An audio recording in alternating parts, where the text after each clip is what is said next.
What if the only way to save your future was to watch your entire world disappear? Most people think waiting is passive, that is the quiet space between the real moments of life. But what if waiting is a test? What if the most courageous thing a person can do is keep building when nothing makes sense? Because there was a man who did exactly that. No signs, no rain, no proof, just a voice and an instruction. His name was Noah. And by the end of this story, you will never see your waiting season the same way again.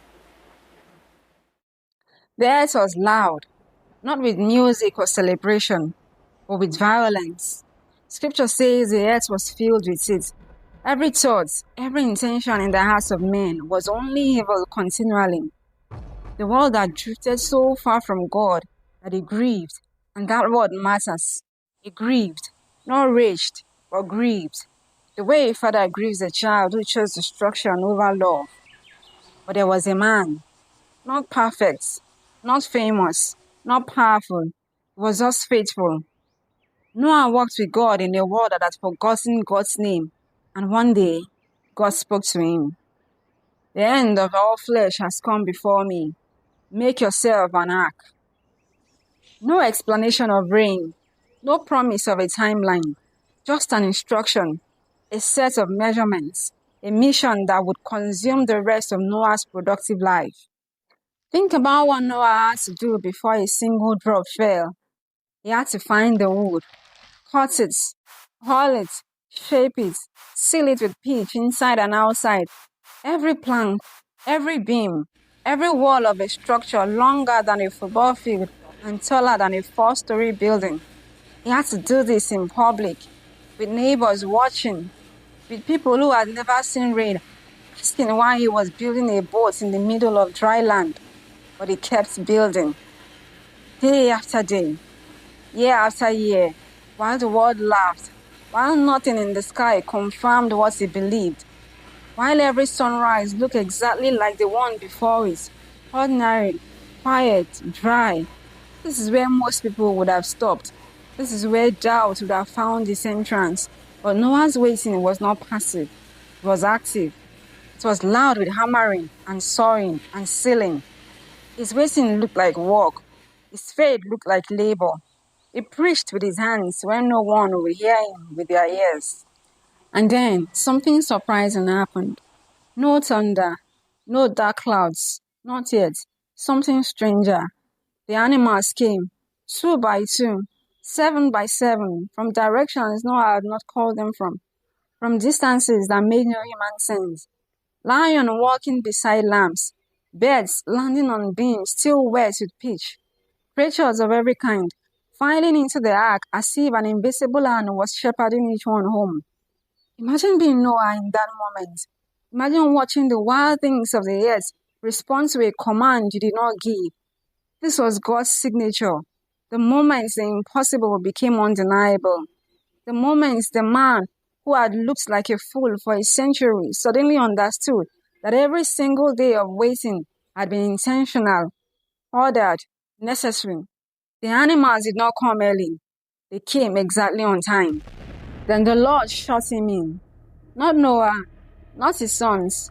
The Lord himself closed the door of the ark, and 7 days later, the fountains of the great deep broke open.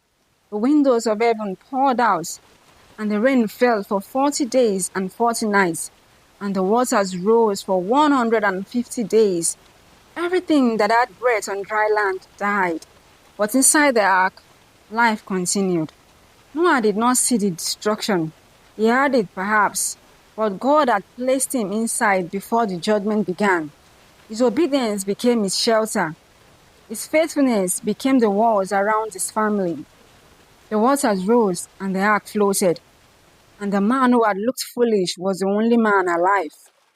Then God remembered Noah, and the waters began to fall. But the story doesn't end with the waters receding. It ends with waiting. On the 17th day of the 7th month, the world scraped against something solid, the mountains of Ararat, in what we now call Eastern Turkey, and the ark came to rest. The motion after 5 months of drifting was over. But Noah didn't open the door. Not yet. He sent out a raven. It flew back and forth across the waters but found no landing space. He sent out a dove. The dove returned. No solid ground. Still too soon. 7 more days. He sent the dove again. This time, he came back with something in his beak. An olive leaf, freshly plucked, green, alive. In a world that had been entirely underwater for the better part of the year, there was a living tree. Somewhere out there beneath the retreating flood, something had survived.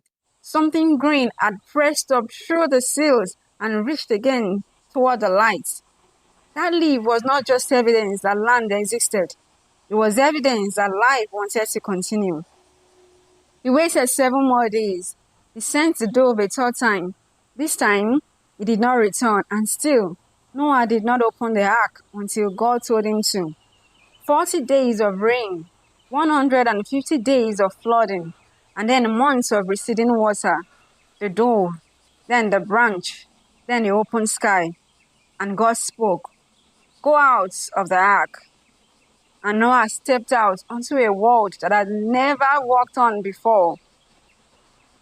The first rainbow arced across the sky that had never held one before. And God made a covenant, a promise sealed in color that he would never destroy the earth by water again. But the real test was not the rain. It was what came after. Here's what this story teaches us about our lives.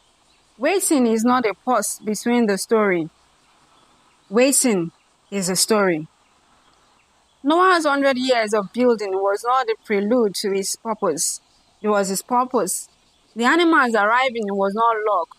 It was confirmation. The door being shut by God's own hand was not isolation. It was protection. Every day that felt like delay was actually construction. Every day nothing changed in the sky. Something was being built in Noah. And this is the question this story leaves you with. What are you building in your waiting season? Because if God has given you an instruction, and the sky still looks ordinary, and the people around you still don't understand, you are not forgotten. You are in the middle of the build. The animals will come, not early, but exactly on time. And when God shuts the door around you, you will understand that what felt like 100 years of foolishness was actually 100 years of faith. Keep building. If this story stirs something in you, share it with someone in a waiting season. And if you want to go deeper into stories that shaped history and still speak today, subscribe because we have more to tell.